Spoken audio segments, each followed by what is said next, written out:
Retro. Are you an aspiring Jedi, or do you dabble with the dark side of the Force? Regardless of whether you fancy yourself a defender of the light or an aspiring Sith Lord, you're going to need a lightsaber. Podcast Stardust is pleased to partner with Saber Masters, the creators of high-quality, durable, and affordable lightsabers. Saber Masters is preparing to launch the Ultimate Lightsaber 2.0, and right now you can get 2 for the price of 1. So, check out the link in our show notes and go get your Ultimate Lightsabers from Saber Masters. And don't forget to use our referral code Stardust to save $10 at checkout. And each purchase using our referral code helps support Podcast Stardust. This is John Jackson Miller, author of Star Wars Kenobi, Star Wars A New Dawn, Star Wars Lost Tribe of the Sith, Star Wars Knight Errant, and the upcoming Star Wars The Living Force. And you're listening to Podcast Stardust with Dennis and Jay. May the Force be with you.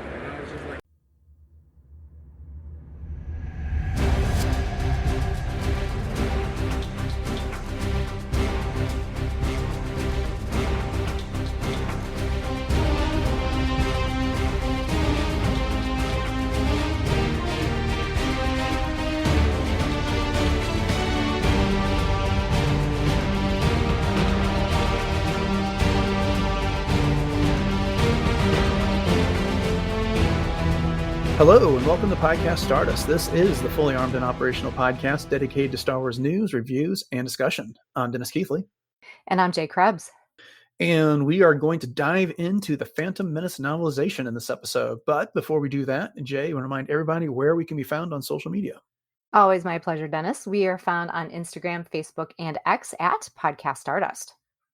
All right, the digital line, the signal is boosted to maximum output. The shield is down. We are now broadcasting to the galaxy. And as I said just a moment ago, we're going to be talking about the Phantom Menace novelization as part of our year-long celebration of the 25th anniversary of the movie. But we're not doing this alone. We have a returning guest, and I think this is his 4th, maybe 5th appearance. Welcome back to the show, Ross Hollebon. You know him from the album Cockpit podcast. How are you doing this evening, Ross? I'm doing wonderful, and it was fun to go back through this novelization again. It was. It really was. Mm-hmm. That was actually something I was going to ask you guys. You brought it up, Ross, but your experience rereading it this time, what stood out to you when you were doing that? The opening. I know we'll get into more details, but just how the book starts a little bit earlier than the actual film. I love that part. I love when you get that from a book. And, you're getting these stunning visuals as you go through things, watching the film, but seeing how Terry Brooks brought them to life through the written word, I just enjoy that. Like I'm a writer at heart, so being able to read those things, and I remember reading the book for the first time and being able to answer things that, my older brother, friends, this and that, who knew, oh yeah, you're the Star Wars guy. What does this mean? What does that mean? And the novelization helped fill things in for me quite a bit. How about you, Jay? Well, for me, the first time that I ever read through this, I got the book from the old science fiction book club. I don't know if either of you are familiar with that, but I was doing a lot of things through our local library, and then I found this book club where I could get almost like knockoff versions, I guess you could say, of books that you might find at Barnes and Noble and that type of thing. I mean, there's still the actual books. Like this is the Padme Amidala version of the Phantom Menace by Terry Brooks. But for me at the time, it was more gobbling it up than anything. And I didn't really pause to think about how, the differences really came to life when it came to the story. But after, reading it again, and I had started actually reading this in preparation for some of our segments, just to sort of see how the book translated to the movie and what kinds of different things there were about each one. And so I had brought that up a couple of times as we were doing some of our segment recordings. And that's actually how the conversation came up, if you recall, about diving into this as a potential book review. But this time around, Ross, just like you, of course, the very beginning of it really stood out to me. And then there was other things too that were really made me question kind of where was the storytelling at the time in terms of things like attachment, the nature of the Jedi, the history of the Jedi when it came to what was understood throughout the galaxy, and the same thing with the Sith, which is there was a whole section, just kind of not even a whole 2 pages about the origins of the Sith, almost like a side story. And I was like, oh my gosh, this is something that, it kind of blew my mind because I didn't realize that it was done in such this type of exposition in this particular novel. And then, also just the idea of just how really advanced Anakin was in so many ways, and not just because of the Force. So those are just some real quick hits, of some things. But yeah, so those are just my initial thoughts. Yeah, I mean, I devoured it this time when I read it. I mean, just in like 2 days, I broke it up over there and just was reading through it. Couldn't put it down. It's a very, very, very quick read. I think Terry Brooks was very economical with his word choice and how he did this, and I couldn't help but wonder what version of the script this was based off of, because Mm-hmm.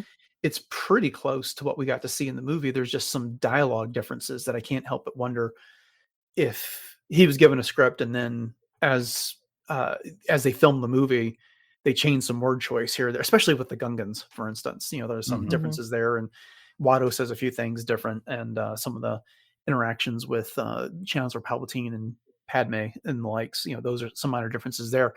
But it was fascinating, and this time more than ever, some of the subtle differences, like Qui-Gon was trained by a master who had been in the Jedi Order for 400 years. And we now know that his master was Count Dooku. And so, there's things like that clearly George Lucas hadn't really given any thought to ahead of writing Attack of the Clones. So yeah, it was fun to do. And again, especially since we're in a major anniversary for this movie and we've been doing our year-long celebration of it, it was really fun to go through this. Jay, you kind of answered this question already about when you got the book and you read it for the first time. But Ross, how about you? Do you get this prior to seeing the movie, after seeing the movie the first time, or about where was in relation to watching the movie? Did you pick up the novelization? I guess I would have to technically look when the book came out versus the film. I saw the film. It wasn't the midnight showing. It was the 2 a.m. showing. Okay. So, and I remember I was working for the Baltimore Ravens, and I knew I wasn't going to be going to sleep between that and going to work. So it was just kind of, I went in the next day and everyone's like, how was it? How was it? And I'm a little blurry as to which was which. I know when I read the book, it was just how you talked about. Like, I plowed through it. So something tells me that I probably saw the film first and then read the book, but maybe that's not. I don't remember which one came out first. However it came out first, that's the first one that got devoured. Well, I have your answer. I asked Google, and while you were talking, and the novelization by Terry Brooks was released on April 21st of 1999. So it was actually released before the movie. So I did read the book before I went into the movie, and that's why probably more stuff made sense to me, and that's why people were asking me questions that I could answer. There you go. There you go. I know I got the book way after the movie because I've told this story before. I was actually pregnant with my first child, and I took my nephew and niece to it that summer. So I didn't get to see it until it was probably July or August by the time I actually saw the movie. But the book I know I didn't read until much, much, much later when I was starting to get back into books again. When I was blown away by, and I was able to show you all just through the screen here, Right. but having the Darth Maul face, I was just like, you talk about a tractor beam for Star Wars, like that. Yeah. I was just like, oh, I have to get this. Look at this guy. Yeah. I got to go see an advanced screening for employees of the group of companies that would have been Taco Bell, Pizza Hut, and the like, because I had a friend who was done public relations for them. So I got to see the movie Yum?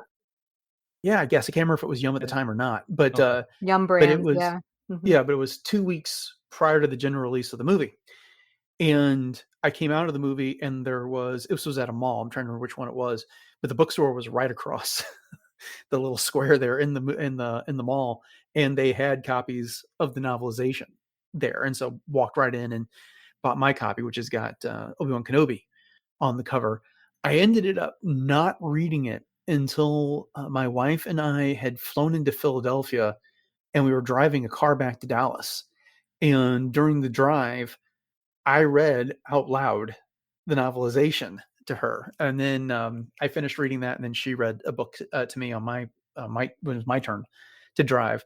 But that was a lot of fun. That was a great way to pass the time. That was before like audiobooks were really a thing. I was just gonna say. You could. There were some that were available like on cassettes and the like that, were like 10 Mhm. cassettes worth of stuff like that.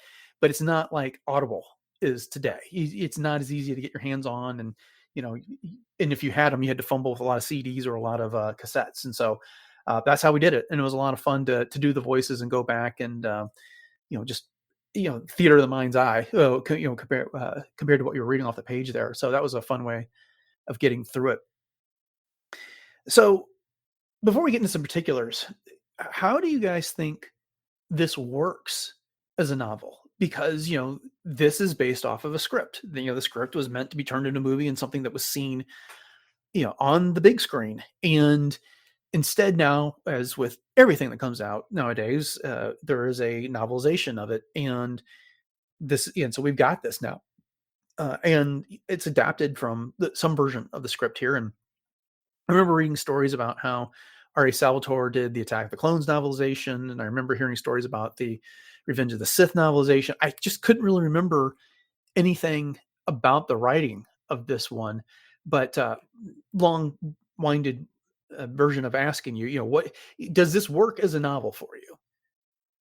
Ross, what do you think? Absolutely. It was, it's not, there isn't the depth of Anne Rice or Stephen King or anything like that, but it was written the right way for this Star Wars audience.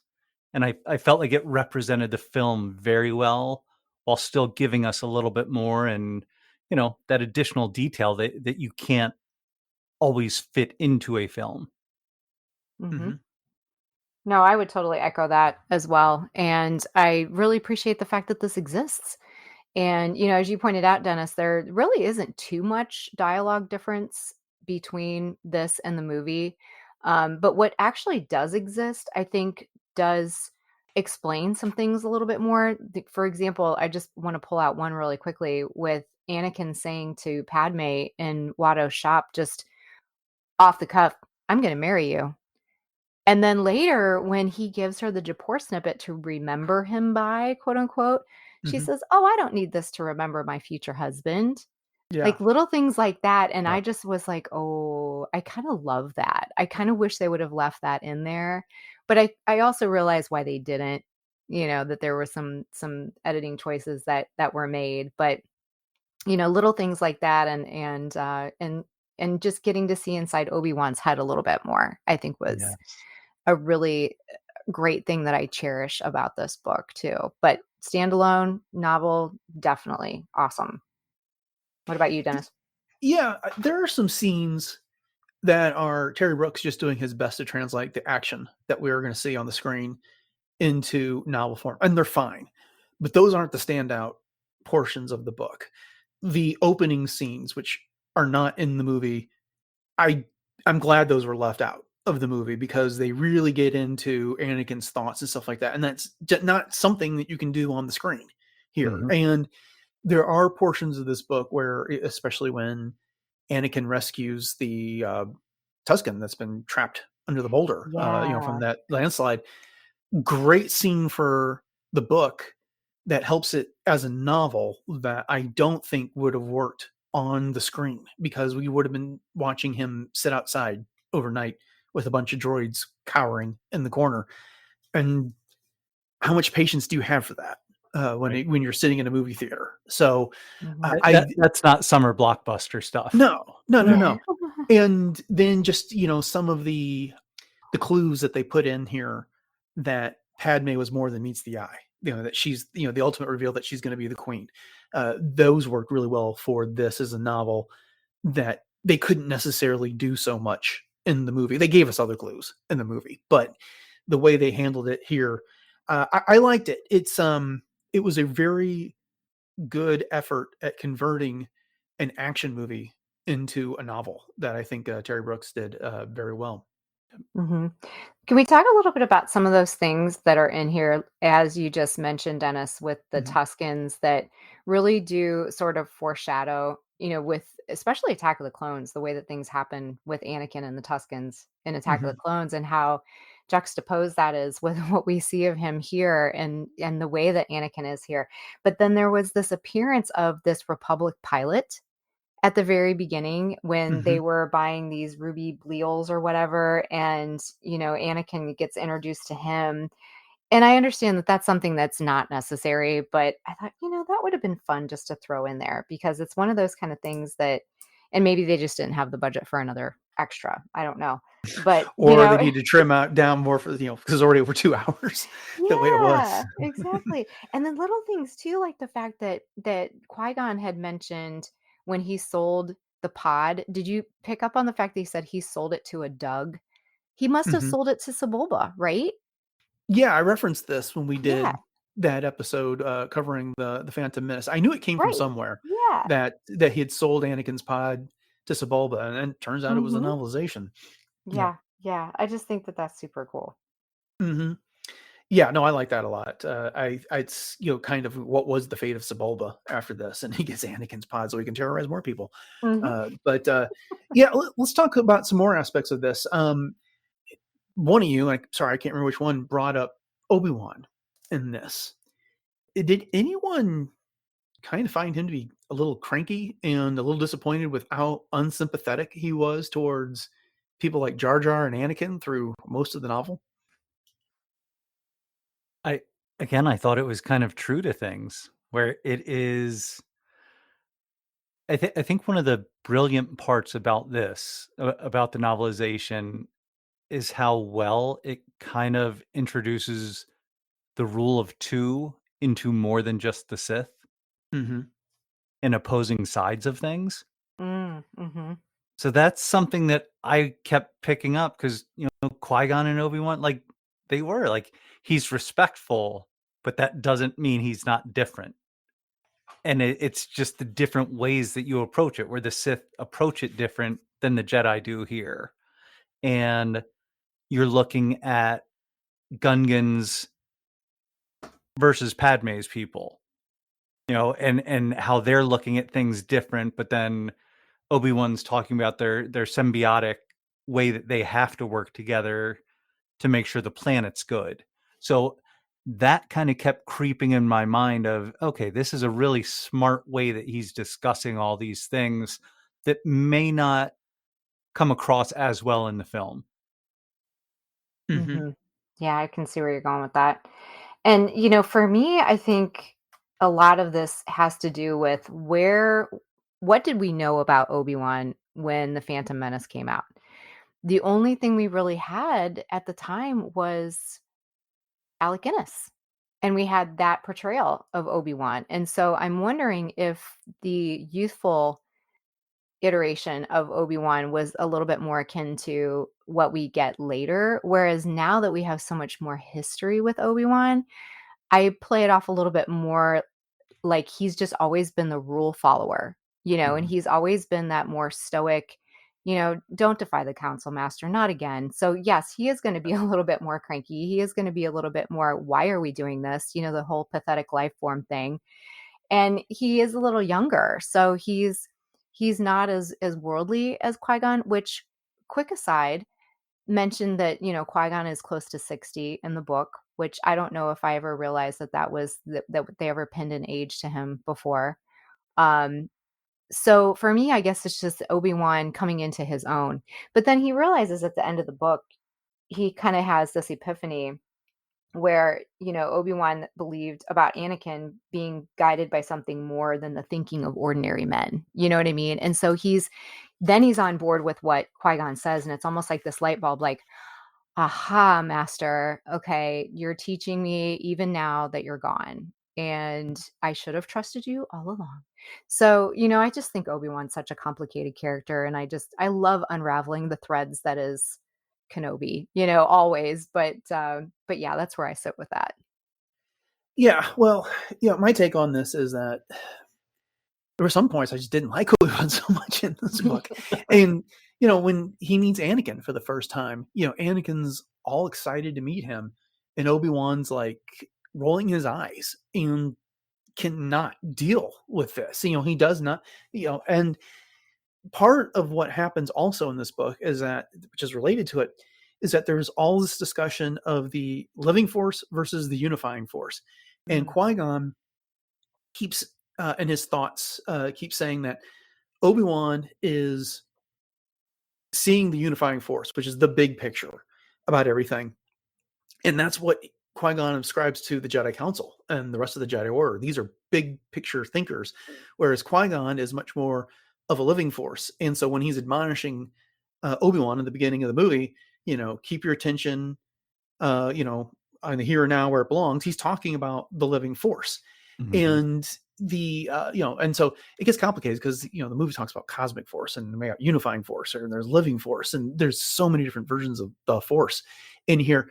But Qui-Gon and basically says that Obi-Wan is, and I'm paraphrasing, quick to dismiss Jar Jar and Anakin because they're the small things right now, and he's focused on the big picture, and he doesn't see how they fit into the big picture. So he's willing to dismiss them because Qui-Gon says Obi-Wan's about getting the mission done, and he's not looking for these other small ways of serving the Force here. And perhaps that's a lesson that Obi-Wan learns by the end of this book. But for me, he agreed to teach Anakin because it was his master's dying wish as much as anything in here. And now, of course, we know over time he and Anakin form quite the bond, which he'll describe, you were my brother, Anakin, when it's all said and done at the end. But he didn't have time for him until Qui-Gon made him promise at the end, at his end, I should say. It's true. And, while we're on the subject of, you were my brother, Anakin, there was quite a few references in the book to attachment and how Qui-Gon saw Obi-Wan as his son, and Obi-Wan saw Qui-Gon as his father, and, all of those things. And so I'm just wondering how both of you feel about that now that we've gotten so much more, into the realm of debating how attachment falls into the realm of the Jedi Order. So Ross, what do you think? Yeah, I think that's why everything's so complicated for Jedi. And I think that is their weakness, is because they have this power for good and they have this power to help, but then they're also taught, hey, don't get attached. So it's that constant gnawing at them of, hey, I need to do the right thing, but the right thing requires me not to attach with you, so they lose out on something. So, but that's again why here they express it that way, but that's why I love Quinlan Vos. That's why I love some of these other Jedi, and obviously Ahsoka later on, who look at things a little bit different ways. Like, I don't have to just do this and just do that. Like there is a middle ground on some of these things. I very much got the impression in this novel that a lot of George Lucas's ideas concerning the origin of the Jedi, the Sith, attachments, stuff about exactly the scope of the Force were still very much being developed. They were things that he didn't have to have as developed for the original trilogy as they would become, and because they just weren't as important to that story as they became for the prequel trilogy. And so while we're dealing with these notions of attachment in this book, it far more than it was done in the movie, it is this, attachment's not a great idea. And it, it largely comes up to this idea that, Anakin's too old for the training. Well, why? Because he's already developed some sort of attachment here, and we can't beat him out of him.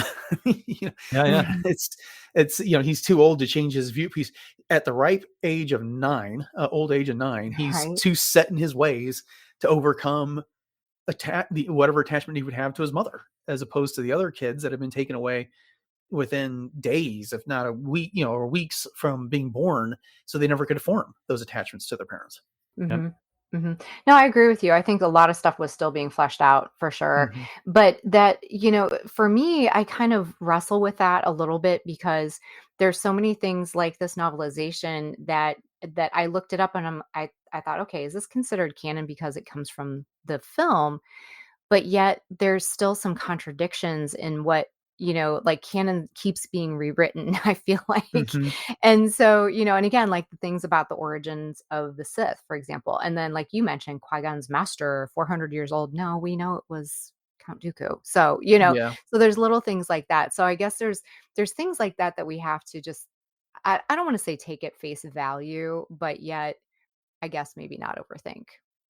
But you're right. I mean, this novel was released when we didn't have our current, legends versus canon setup that we have now. We had levels of canon back then. And at the time it was the movies were definitely canon. The novels were canon to the extent they didn't contradict the movie. Right. And then everything else kind of fell below that to some degree there. And so, yeah, there's things in here that are clearly not canon because they're contradicted by the movie, which was considered to be the highest form of Star Wars art at the time. Right. So let's talk about some other aspects. Was there any other differences or scenes or things that stood out to you that we haven't discussed yet, Ross? Yeah, I grabbed, and we can go around a few of these, Mm-hmm. but I'll start. I took pictures of paragraphs that I loved as I went through, and I just I got it down to 5, where I'm just like, oh, this can make points of what I enjoyed about the book. This is early on, when the droid army is coming on to Naboo and everything's happening, and its animals of all shapes and sizes began to scatter from their places of concealment, racing past Qui-Gon, and we learn that they are Ecopi, Falumpasets, Mots, and Pico Picos. And just as I'm reading the word, and I'm not able to put any of those names to a specific animal, but I'm imagining them all running at Qui-Gon and Jar Jar as they're there with the things coming and just diving down. So it was fun to see, and it really took me to a Dr. Seuss place as well, reading the names. So that was a fun surprise going back through again after I'm sure I thought nothing of that the first time I read it. But now going through and imagining those beasts and things, that's a very fun moment of the novel for me. Oh, I agree. And there was something I actually listened to part of it on audiobook too, which I will give props to Alexander Adams. He did a very fine job. So I was doing the Hooked on Phonics version, where this last weekend I was working out my flower bed. So I was doing a little bit of that and then making tons of annotations. I actually just sent Dennis a picture of my books. Since you have your paragraphs with the pictures of them, I have the old fashioned, little tiny Post-it notes with tons of different notes for myself for all of these different things. But no, I'm with you. There was a lot of fun things like that. And even I didn't realize that the one Gungan's name was Cass, Cass. And maybe that's just a trivia piece that just went over my head, but I didn't realize. I always thought it was just Captain Tarples. So I didn't realize that there was another one. I think that's a script change. Okay, because I was going to say, because I thought that was Captain Tarples that was saying some of those lines, and I was like, okay, is this a different guy or what? No, I think they changed that between the time Terry Brooks started working on the novelization and the film was made. So okay, yeah, because I'm with you. I was like, wait a minute, who's this guy? It's what happened to Tarples? Because Tarples is barely in this. Yeah, he's mentioned like maybe once. He's the one when they first go into the city. Yes. Yeah. And he was like, Jaja, what are you doing back? Kind of a thing. Well, and it's fun to read the Gungan speak in this book as well, where you can kind of hear Ahmed Best and some of the other characters, but like you don't get that same for Boss Noss, you don't get the woo. Yeah. Well, speaking of hearing things, it's like when I was reading this book, it's like I could hear the soundtrack while I Yeah. was reading it, and during Duel of the Fates, and then some of the sounds from the pod race, and especially when it got to the end, it's when the piece falls off of Anakin's pod and he has to fix it, and they're getting close to the finish line. The music when the droid invasion music when they're marching on feed and all that. It's just like I'm reading these passages, and as I'm envisioning it in my mind, it's like the music was right there with it. So that was, I don't know, that was just kind of fun because you just realize how many times you've seen this movie. Well, and how like you said, John went free in all of our minds. Yeah, well, you could see the creatures, like you said, Ross, running at you from the movie, but I was like, I can also hear the soundtrack, and I can hear a lot of the sound effects in my head from having seen it so many times. It's just that ingrained this time. Yes. One of the things that I appreciated is that, and it was by no means a huge part of this book, but Rico Lee was a much better character here. And instead of just reciting everything that we are already seeing on the screen, he was involved a little bit in some of the planning, and he actually had more to contribute. It was more obvious that he was involved in the final battle of the movie. And so it's too bad that they steered away from that when it came to the movie, because he really is kind of just a caricature. And, it's like, yes, we see Rick. We understand that you're all being shot up. And yes, those droids are being destroyed. And yes, the droid fixed it. We all saw that too. But now he's not just reciting everything that happens. He's actually got a role to play. It's true. Yeah, that's a good thing to point out because I hadn't thought about that, but you're absolutely right. And then there was others like Panaka didn't really get very big part in this, but yet the handmaidens were named, very well. So there was Erte, Rabe, and Sabe that were all named specifically. I think those are the only three that were named, but they were singled out as unique characters, which you know of them in the movie, but they're not really featured. Right. Well, and I love with those elements and how they talk about conspiring is maybe the right word, with Amidala or with the Queen and the handmaidens, and how much E.K. Johnson did a great job with her books. And in my mind, I'm just like, I'm remembering this from one of her books, and it interweaves into here perfectly. Right. And just obviously building out the galaxy a little bit more, building out the narrative of all these different places, and just thinking how well that was done, building off of something that's so impactful and such a massive part of canon. No, I agree with you 100%. Right. And the novel makes it obvious that some of the handmaidens were left behind, which if you aren't paying attention in the movie, you miss. It's not so obvious that they had to leave some behind. Yeah, because in the book, they take 3, the Queen and 3, one of them being Padme. Yeah. I also thought this book did a really good job with the politics on Coruscant.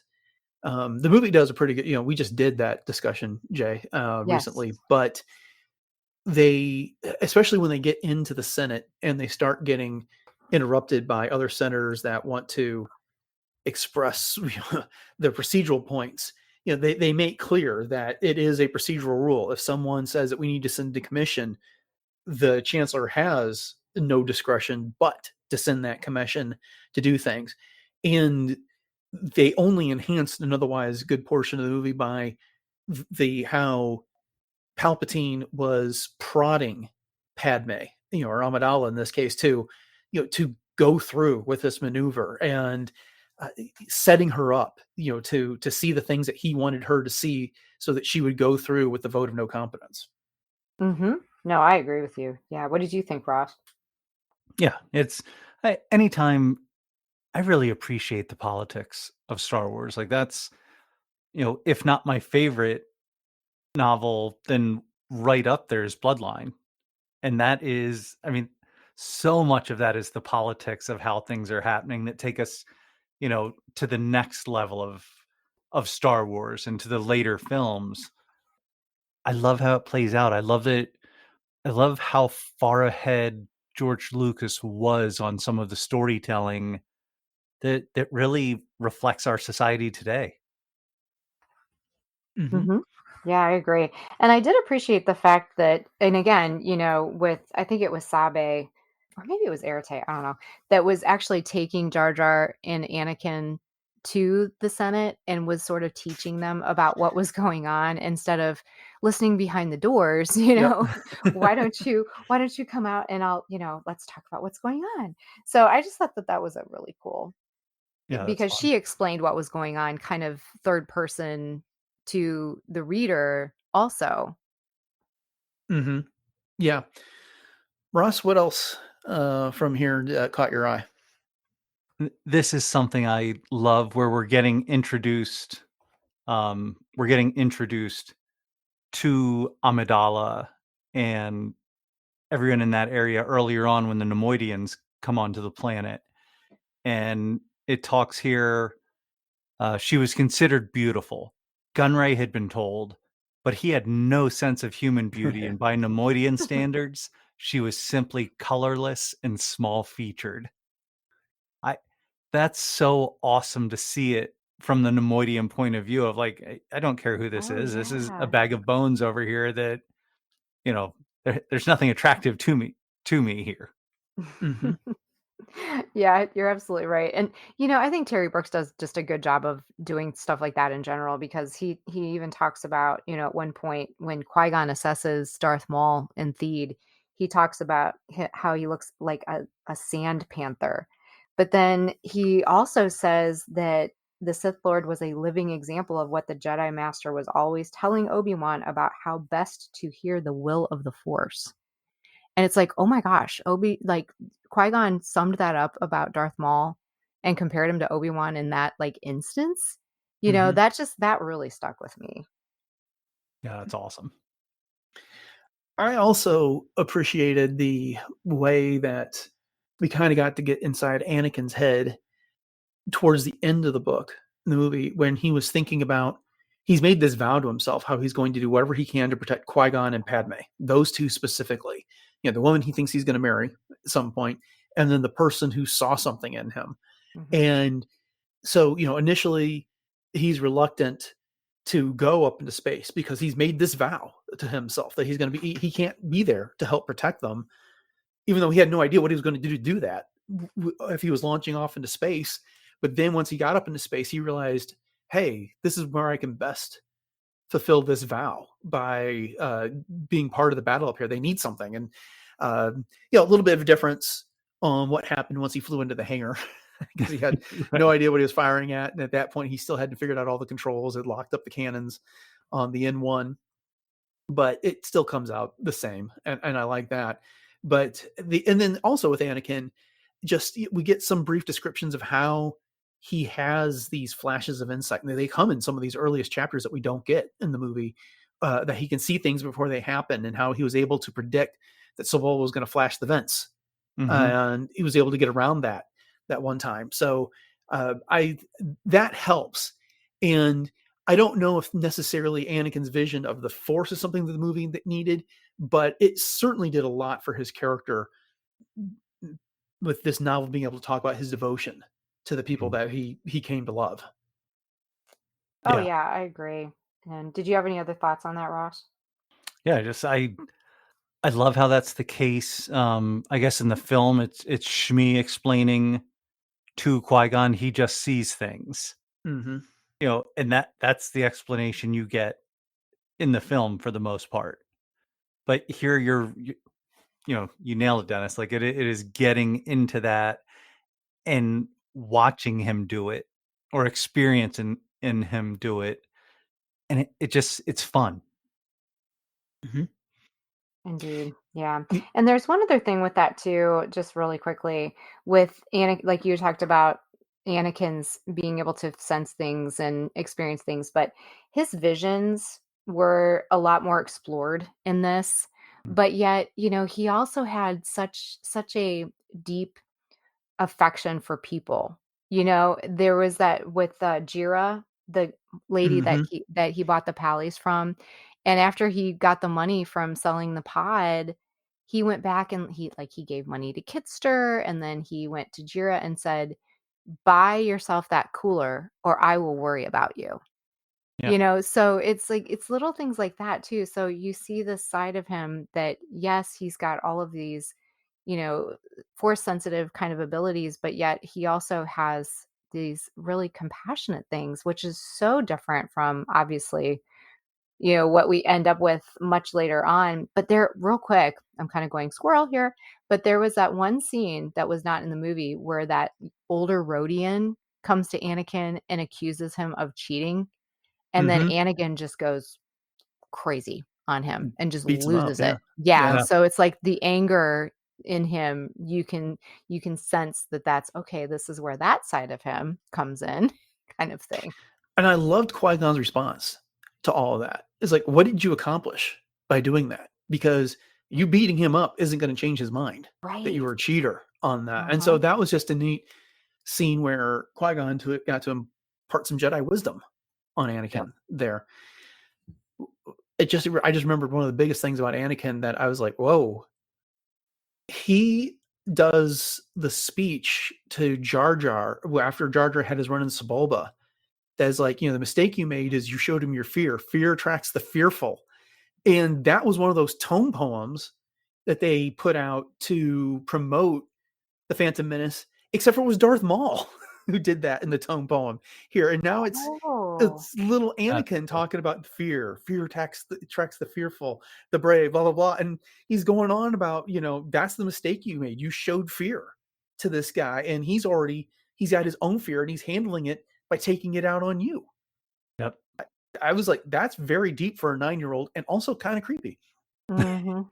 Well, there's a lot of deep things for a 9-year-old. I mean, just how intuitive Anakin was even to, looking at his mother and understanding that the reason why she was saying these things was because she loved him. Like, what 9-year-old's gonna do that? You know what I mean? Like, Right. Yeah, I thought, wow. his empathy level is up there as well. Yeah, Yeah. exactly. hmm Kitster got a farewell scene with Anakin in the novel that we didn't get in the movie. Whatever happened to Kitster? I know in the legends that we see him again as an adult. I think it's in Ghost of Tatooine when Han and Leia go back to Tatooine at one point. But I don't believe we have a canon explanation of whatever happened to him. Not yet. That's a And this great novel kind of set question. it up like we might get that someday. It'd Yeah. be fun. Yeah. You need a But Kitster one-shot comic, something. But I love that we got Make it introduced to so. I love that we got introduced to him and the other friends early, like before the film. Mhm. In that opening chapter. I thought that was such a rewarding part. And uh, Jay, you talked about the ruby beals Wheels. or Yeah. the drinks, the frozen drinks that they would go get. That made it more fun. It was almost like the start of the Goonies, and it almost makes me think about what Skeleton Crew is going to be a little bit as well. Oh, yeah. Good call. Mhm.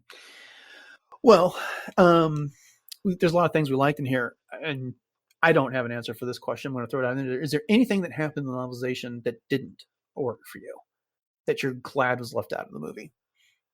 I'm going to Yeah. say by the silence that no, the answer is no. Hey, Mm. nothing jumps at me where I'm just like, oh, why would they put that in here? It flowed well, and Mhm. especially knowing this reread, especially knowing the story so well and having watched the films so many times, it was just kind of like it was comforting. So any of those other elements were just kind of like, oh, this is a nice little Easter egg for what a book can provide. Mhm. Mhm. No, I Um, would totally agree with that, yeah. Jay, how about you? Anything not work for you? No, I honestly, like I said, there was little nitpicky things that I was like, "Oh, I don't know how this works with canon," but I mean, that's not even a thing. You know what I mean? Right. I really enjoyed rereading this again, and I would do it, continuously. I mean, it's quick read. That's one thing. Like you said, you can blow through this novel pretty quickly for sure. And I kind of want to get like all of the versions too. I saw that they were on eBay, all four of them. But what do you guys have on the back of yours? That's what I'm wondering. I have Jar Jar. Qui-Gon's on the back of mine. I have Jar Jar. Yeah. Sidious on the back of the Darth Maul cover. Yeah, that makes sense. There you go. Yeah, the two things that didn't work great for me, and again, it is a nitpick, is one, Obi-Wan was a little bit more intolerant in the book of Anakin and Jar Jar than I think he came off in the movie. In the movie, it is, when Qui-Gon's going back for Anakin, it's almost Obi-Wan's being cheeky. Why do I feel like we're about to pick up another pathetic life form? And, you can just kind of see the smirk on his face. Whereas in the book, he comes off genuinely frustrated and I don't have time for this. And he's lacking tolerance for it. The other thing here that, and again, major nitpick, fear leads to anger, anger leads to hate leads to suffering. They didn't pull that off in the novelization. I can't remember what Yoda said, but it didn't come off as poetic as the way that it did in the movie. So clearly a change was made at some point. I don't know if it happened on set or what the situation was, but the way that Yoda responded to Anakin about the dangers of fear, and it was fine. But again, it was one of those things that the performance that we got from the movie was just a lot better. Yeah, and I bet when you're hearing that on set, and especially with George paying attention the way that he does with the storytelling, I bet they took so many different takes and like, oh, let's change this word here, let's do that here, and mixing that in and out. But I love what it became in the film. Yeah. Oh, I agree. Hey, but we did get to see R2-D2 use his jets here. That was cut out of the movie. So You're right. Yep. We got a little bit more of 3PO too. All right. Well, before we wrap it up, anyone got any last minute observations about the novel they want to share? I have two quick things that I'll throw in here, and they're relative, so it's both Darth Maul related. When he's first introduced, this new Sith was truly terrifying to look upon. His face was a mask of jagged red and black patterns, the design etched into his skin, and his skull was hairless and studded with a crown of short, hooked horns. Gleaming yellow eyes fixed on the Nemoidians, breaking past their defenses, stripping them bare, and dismissing them as insignificant and foolish. Like, you talk about a villain being introduced, like, that's top notch right there. Yeah, I would definitely agree. And then the perfect follow-up to that is as Obi-Wan is stuck behind the laser wall as Qui-Gon and Darth Maul are fighting, the last sentence on this one page is, he did not want the master facing this tattooed madman alone. And that sentence just by itself, I was like, that's cool. I would love to see that on a shirt, I think. Completely out of context. It's right. That's awesome. I like it. Jay, do you have anything else? Oh gosh, not really. I mean, there's so many little things in here that I could key in on, that I have bazillion things. That the one that Shmi says though to Anakin, when she says, "You have brought hope to those who have none." I don't know why in this particular novel adaptation that it struck me differently than it did in the movie. And I don't know if it was just because we got a little bit more of Shmi in the book in terms of kind of, feeling what she's feeling and getting into her, not really her psyche, but I don't know. I just felt like that line hit differently. And so I feel like Anakin really took that with him to heart as he became a Jedi Knight, and I think of all of the things that he did during the Clone Wars, and all of the things that he did as the hero with no fear, that it's just, I don't know. Again, it just hit me different this time. Yeah. What occurred to me when I was finished reading this is that it's kind of like if you've read the Harry Potter books and then you go see the movie, there's a lot of stuff, the frustrations and things like that they can only show so much on the movie screen, but they can really describe in a novel. And I think that's what the novelization accomplished here, is that it did give us the frustrations. Just again, I highlighted the Senate scenes earlier in this conversation. Those were just so enhanced by this novelization and understanding what people were thinking and seeing how Padme, or Amidala, whatever you want to call her in this case, got goaded into doing that. And kind of almost afterwards, you could see her thinking, I did that, but what did it accomplish? Mhm. It didn't accomplish anything other than there's a new chancellor now. And she kind of she betrayed a supporter when it came down to it. And that's not something that I want to say the movie is necessarily lacking, because I'm not sure it necessarily needed it, but this is an enhancement that is really pretty cool. And so, yeah, so I think that's one of the strengths of this novelization, and what makes it so successful. Instead of just spitting out the movie back to us, they did this, they fought that, he defeated him, blah blah blah. We get a lot more of the motivations here, which really really works. So, Well said. all right. Well, Ross, thank you again for joining us again for another episode of Podcast Stardust. It's always fun to have you on, and so glad you could come back for this. And whatever we do next year, we'll have to have you come back and do the novelization for that one as well. But before you go, why don't you remind everybody what you've been up to? Yeah, first of all, thank you both. Again, this is appointment joining for me. So as soon as the ask goes out, it's just like, oh, what do I need to reshuffle if I need to? Because you two are fantastic and do a great job. So thank you so much. Oh, we appreciate it.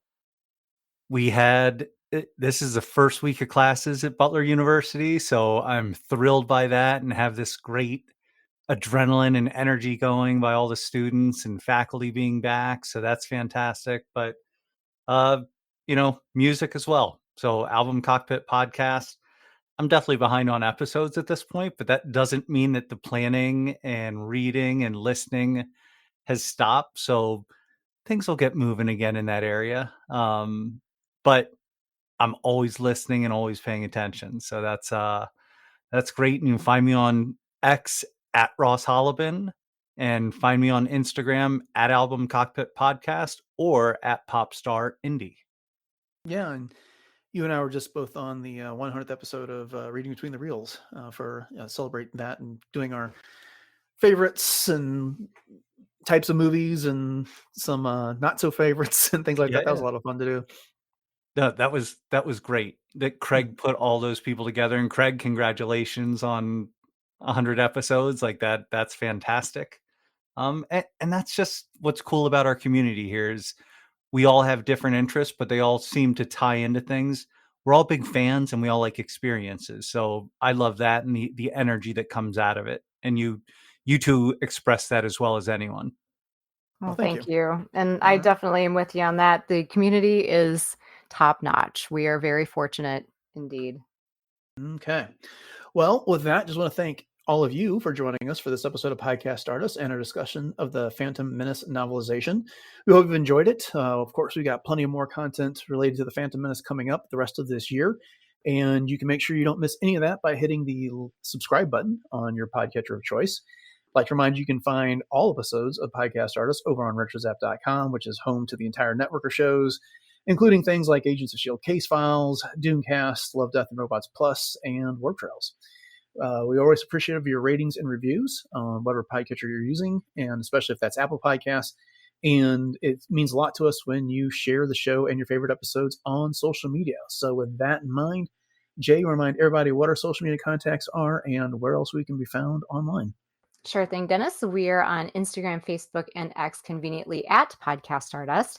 And we also have a bunch of different socials where you can find us. Our Pinterest boards, which have tons of different ideas, as well as both of our YouTube outlets. So we are on the regular YouTube and YouTube Music. So head over to both of those, like, subscribe, share those out. And those also support some interactions as well. So if you'd like to leave some comments, Dennis is always really great at getting back to people. So you can do that. And then we also have a couple other ways that you can support us. On TeePublic is one of those. So we have 7 different show logo designs available on everything from t-shirts, sweatshirts, coffee mugs, and everything in between. And all of those things that you purchase do help to support the show. And then we also have our Saber Masters team up where you can get tons of different types of lightsabers battle ready and right there at your disposal. So head over to sabermasters.com, or you can head up the link in our show notes, and that'll take you right to where you need to go. And if you do happen to pick anything up, make sure you use the code Stardust at checkout, and that will get you an extra $10 off. And last, if you'd like to connect with us on our Discord room, we are one of many different rooms over on the RetroZap Discord server. So just hit us up in the link in our show notes. And once again, that'll take you right to where you need to go. Jay, what do you got going on in cosplay? Well, right now, as always, you can catch me on my Instagram, which is at j.snipscosplay. And so I will be appearing for the second year in a row at the Cleveland Gaming Convention. And it's actually the Cleveland Gaming Classic. And so I will be having my own table there, and I am one of the featured cosplayers. So I'm very happy to be returning. So I am going to be busily prepping for that. So you can catch me as Ahsoka, as Hera, 2 different versions actually, and the fourth sister, as well as my original concept Mandalorian. So once again, hit me up at j.snipscosplay. All right. Upcoming on the show this Friday, we have Star Wars news. And on Monday, we're getting back to our Clone Wars rewatch with a discussion of episode 4 of season 1, which is Destroy Malevolence. So with that, thank you all for listening to episode 777 of Podcast Stardust. Have a great rest of your week. And until next time, may the Force be with you.